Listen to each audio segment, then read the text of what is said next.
పేతురు రాసినటువంటి 2వ పత్రిక 3వ అధ్యాయం 17వ వచనం, మీకు కలిగిన స్థిర మనస్సును విడిచి పడిపోకుండా కాచుకొనుడి. స్తోత్రం దేవ సర్వోన్నతుడా.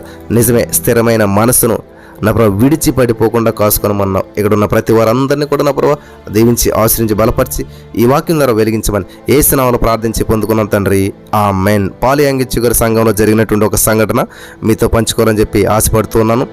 దేవుడు మనకు శక్తి, ఇంద్రియ నిగ్రహం కలిగిన ఆత్మనే ఇచ్చాడు, కానీ పిరికిదనం గల ఆత్మని ఇవ్వలేదు. 2 తిమోతి 1:7 మనం చదువుతాం.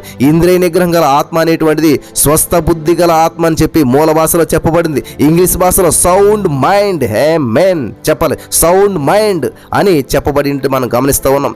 దేవుడి బిడ్డలమైనటువంటి మనం స్వస్థ బుద్ధి గల ఆత్మ లేక మనసు గలవారమై జీవించాలి. ఎటువంటి పరిస్థితుల్లోనూ మనం కృంగిపోకూడదు. హల్లెలూయా, దేవునికి స్తోత్రం. ముఖ్యంగా మరి నిమ్మనతో స్వభావం గలవారు తరచుగా కృంగిపోతూ ఉంటుంటారు. ఇది ఎంతో ప్రమాదకరమైన విషయం.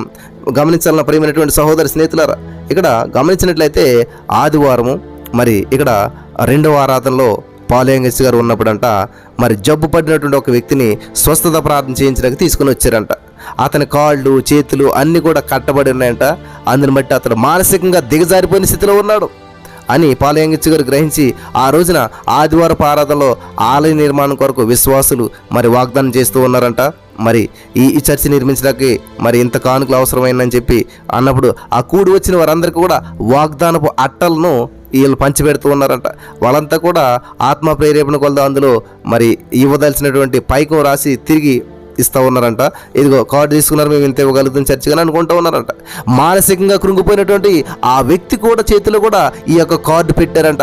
వెంటనే బంధించబడినటువంటి తన చేతులతోనే $100 ఇస్తాను అని వాగ్దానం చేశాడంట. ఆయనేమో మానసికంగా కృంగిపోయాడు, ఏం చేయాలో అర్థం కాని పరిస్థితులు ఆయన ఉంటే $100 నేను ఇస్తాను అని చెప్పి రాశాడంట. ఆ సంఘ పరిచారకులు ఆ యొక్క వాగ్దాన పట్టను తీసుకున్నప్పుడు పక్కన ఉన్నటువంటి అతని భార్య నవ్వుతూ ఉన్నదంట. మా ఆయనకి పిచ్చి పట్టేసిందండి, అతడు పిచ్చోడండి, అతని మాటలు నమ్మొద్దండి అని చెప్తూ ఉన్నది. దైవికమైనటువంటి స్వస్థత పొందే నిమిత్తం ప్రభు తానే అతనిని మరి ఆ పాలియాంగిచ్చు గారి సన్నిధికి నడిపించాడు అనమాట. కాబట్టి అతడు పిచ్చివాడు కావచ్చు, కానీ ఆ మహిమ కలిగినటువంటి ప్రభు సన్నిధానంలో ఉన్నాడు కాబట్టి అతడు ఖచ్చితంగా స్వస్థత పొందుకుంటాడు అనేటువంటి విశ్వాసము భార్యకు లేకున్నది. కాబట్టి మానసికంగా కృంగిపోయిన స్థితిలో ఆయన ఉన్నా కానీ ప్రభు సేవకు ఇవ్వాలి అనేటువంటి ఆసక్తి అతనిలో ఉండటం చాలా ప్రశంసనీయం అన్నమాట. కాబట్టి ఆ యొక్క ఆదివారపు 2వ ఆరాధన అంతా ముగిసిన తర్వాత ఆ పాలియాంగిచ్చు గారు ఆ వ్యక్తిని కలుసుకున్నాడు. విస్మయం ఉందన్నమాట. ఎందుకంటే పరిశుద్ధాత్మ శక్తి ద్వారా అతను సంపూర్ణంగా విడుదల పొంది స్వస్థ బుద్ధి బలగబడి ఉన్నాడు, స్వస్థత పొందుకున్నాడు. వచ్చినప్పుడు వేరేగా ఉన్నాడు, కానీ ఆరాధన ముగించేటప్పుడు స్వస్థత పొందుకుని ఉన్నాడు. దేవునికి స్తోత్రం. ఈ రోజు నీ మాటలు వింటున్న ప్రియమైనటువంటి సహోదరి స్నేహితులారా, ఎటువంటి బాండేజెస్తో, ఎటువంటి బంధకాలతో, ఎటువంటి నిందల అవమానాలతో నువ్వు ఈ వాక్యం వింటున్నావు, ఖచ్చితంగా ఇది అయ్యే లోపల అయిపోయిన తర్వాత చివరి గడియల్లోకి నీకు అద్భుతాన్ని చూస్తావు అనమాట. దేవునికి స్తోత్రం. వెంటనే పాలియాంగిచ్చు గారు మరి అతనితో సంభాషించాడంట. అతను బొత్తిగా నిమ్మనత స్వభావాన్ని బట్టి మానసికంగా దిగజారిపోయినట్లుగా తెలియజేస్తూ ఉన్నాడు.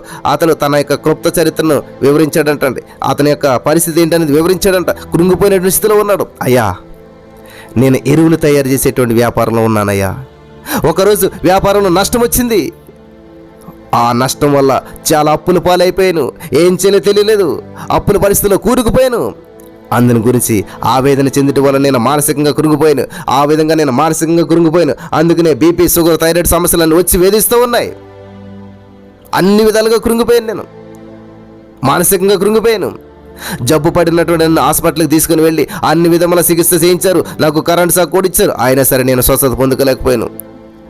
కొందరు పరిచయం మేరకు ఇక్కడికి వచ్చాను. కొంతమంది నన్ను ఇక్కడికి రప్పించారు. మీ ప్రసంగం వినిచి ఉండగానే నేను అకస్మాత్తుగా దేవుని యొక్క ఆత్మ స్వస్థతను, ఆత్మ వలన స్వస్థత పొందుకున్నాను. In the name of Jesus. ఇదే అభిషేకం ఇప్పుడు రిలీజ్ అవును గాక, ఇదే అభిషేకం ఇప్పుడు విడుదలవును గాక. ఎవరైతే ఈ నా మాటలు వినిచున్నారో వారందరి జీవితాల్లో స్వస్థతలు, అద్భుతాలు జరుగును గాక. In the name of Jesus. హల్లెలూయా.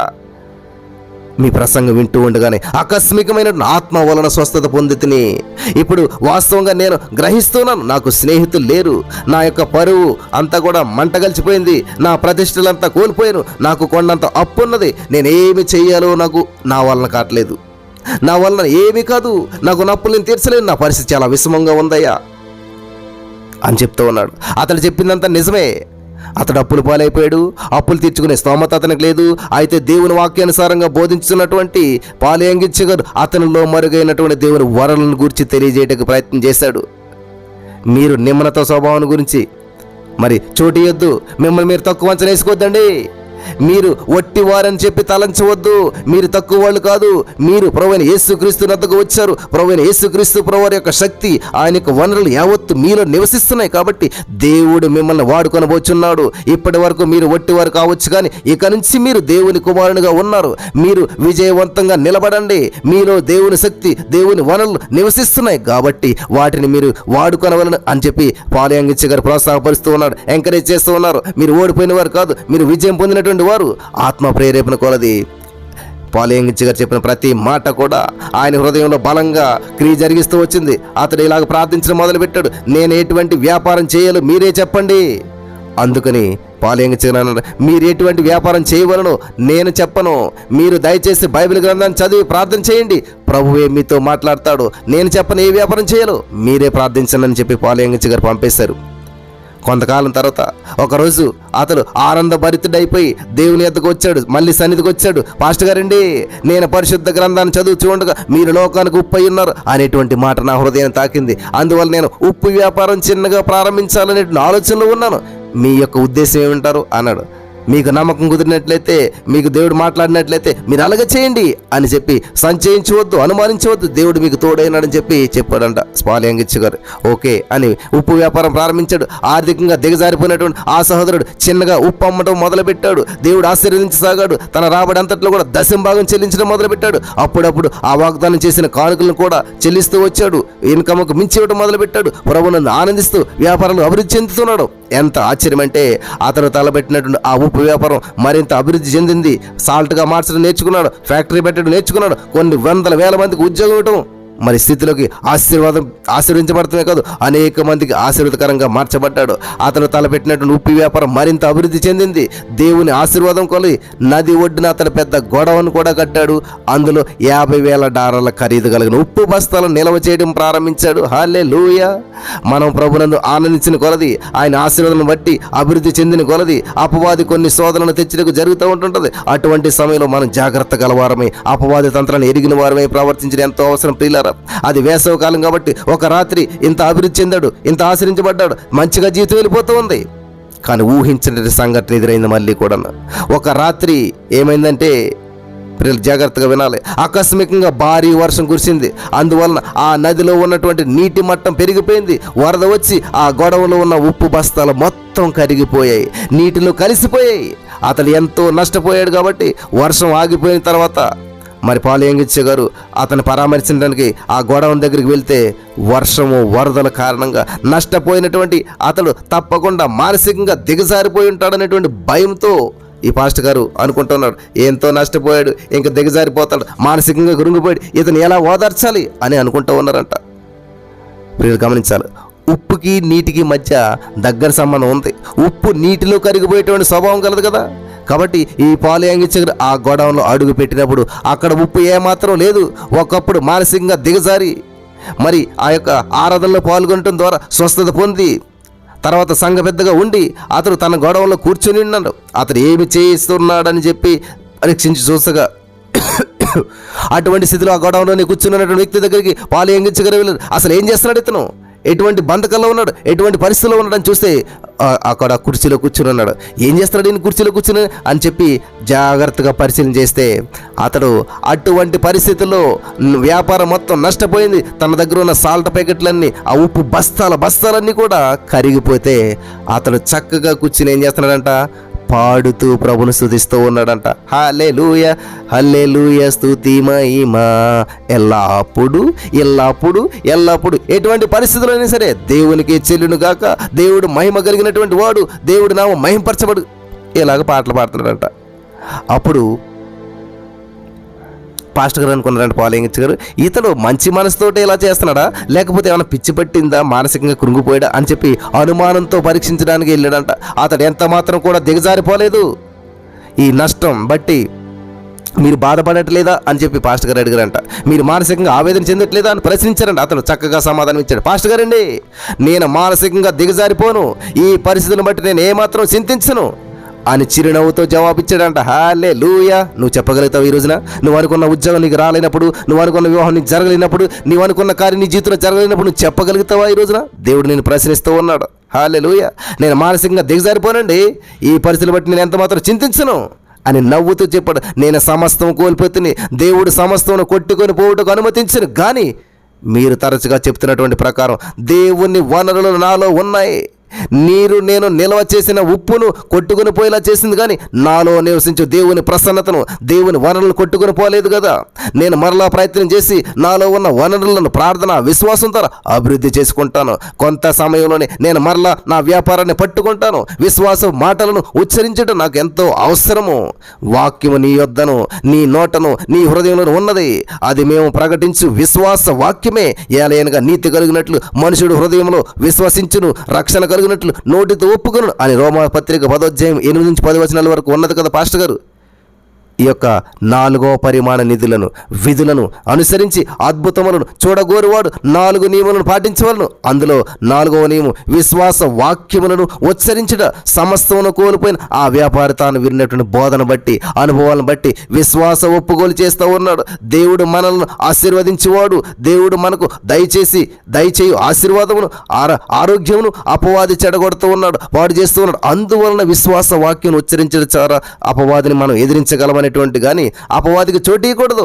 అపజయ మాటలను పలుకువారు అపవాదికి చోటిచ్చిన వారు అవుతారు. కాబట్టి నష్టాన్ని పలికేవారు అపవాదికి చోటిస్తారు, కీడుని పలికేవారు అపవాదికి చోటిస్తారు. నా భర్త మారట్లేదు, నా కుటుంబం మారట్లేదు, నా జీవితంలో అద్భుతం జరగట్లేదు, ఇలాగ ఎవరైతే చెడు మాటలు పలుకుతారో, అపజయాన్ని పలుకుతారో, వాళ్ళు అపవాదికి చోటిచ్చేటువంటి వారు. గమనించాలి నా ప్రియమైనటువంటి సహోదరి స్నేహితులు. కాబట్టి అపవాదికి చోటు ఇవ్వకూడదు, అపజయపు మాటలను పలకకూడదు. ఈ నా కొడుకు చదవడండి, ఈ నా బిడ్డ అభివృద్ధి చెందడండి, నా బిడ్డలకు పెళ్ళి అవ్వట్లేదండి, నా బిడ్డలకు ఉద్యోగాలు రావట్లేదండి, ఇదంతా కూడా ఏంటంటే అపవాదికి చోటు ఇవ్వడం అనమాట.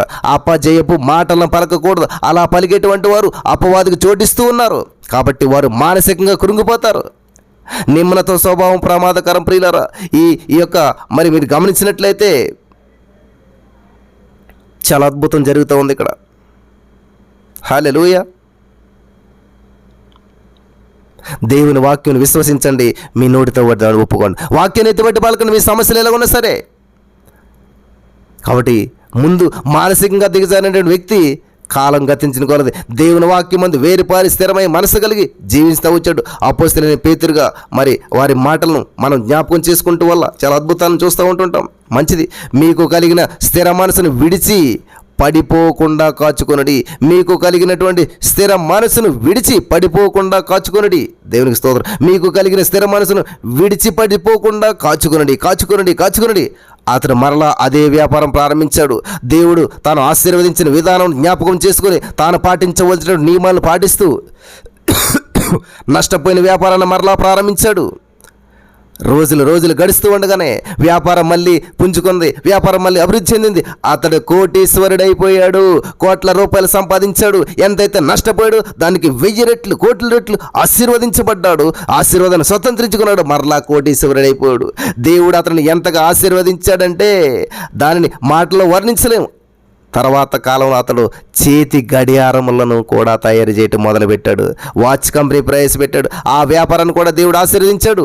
అమెరికా దేశమంతలి, ఆ న్యూయార్క్, లాస్ ఏంజల్స్ మరియు ఆ కెనడా దేశమంతలి వాచ్ కోవర్ పట్టణాలకు ఆయన వెళ్ళినప్పుడు ఎక్కడికెక్కడికి వెళ్ళినా సరే పాలు యంగిచ్చ గారు, ఆ పాలు యంగిచ్చ గారితో కూడా ఇతరు కూడా వచ్చాడంట. ప్రతి దేశం ప్రయాణం చేస్తూ వచ్చాడంట. హల్లెలూయా. దేవునికి స్తోత్రం. ఆ ఐరోపా ఖండం అంతా కూడా తిరిగి వచ్చాడంట. దేవునికి స్తోత్రం కలుగును గాక. దేవుడు మరి ఈ పాలయంగిచ్చి గారు తెలిసినట్టు ఈ స్వస్థత సాక్ష్యాన్ని బట్టి మీరు నిమ్మన స్వభావాన్ని జయించాలి.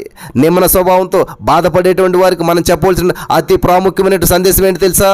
వారు విస్తారంగా వాడుకొనగలిగినటువంటి దేవుని వనరులు యావత్తు వారిలోనే ఉన్నాయి. హల్లెలూయా. పౌలు గారు అంటాడు కదా, నేనేమై ఉన్నానో అది దేవుని కృపను బట్టి అని అపోస్తలుడైన పౌలు గారు చెప్తా ఉన్నాడు. అంతేకాదు, నన్ను బలపరచు క్రీస్తునందు, క్రీస్తు ద్వారా సమస్తం నేను చేయగలనని కూడా ఆయన చెప్పాడు. ఫిలిప్పీ 4:19, 1 కొరింథీ 15:10. ఆ ప్రకారమే మనం కూడా దేవుని వాక్యాన్ని చదివి దేవుని వాగ్దానాలను సొంతం చేసుకునే ద్వారా నిమ్న స్వభావాన్ని జయించగలుగుతాం. మీలో ఉన్న అపరాధ భావాన్ని మీరు జయించగలుగుతారు. మీరు అత్యధిక విజయం పొందినటువంటి వారు, you are more than a conqueror. మీరు అత్యధిక విజయం పొందినటువంటి వారు. దేవుడు మరి అందరి జీవితాలు అద్భుతాలు చేయడానికి సిద్ధంగా ఉన్నాడు. నమ్ముతున్నారా? నమ్మిన వారు కూడా మరి నమ్మిన ప్రతి వారు ఇటువంటి అద్భుతమైన సాక్ష్యాన్ని కలిగి జీవించి దేవుని నామమున మహిమపరచుదురు గాక. ఆమేన్.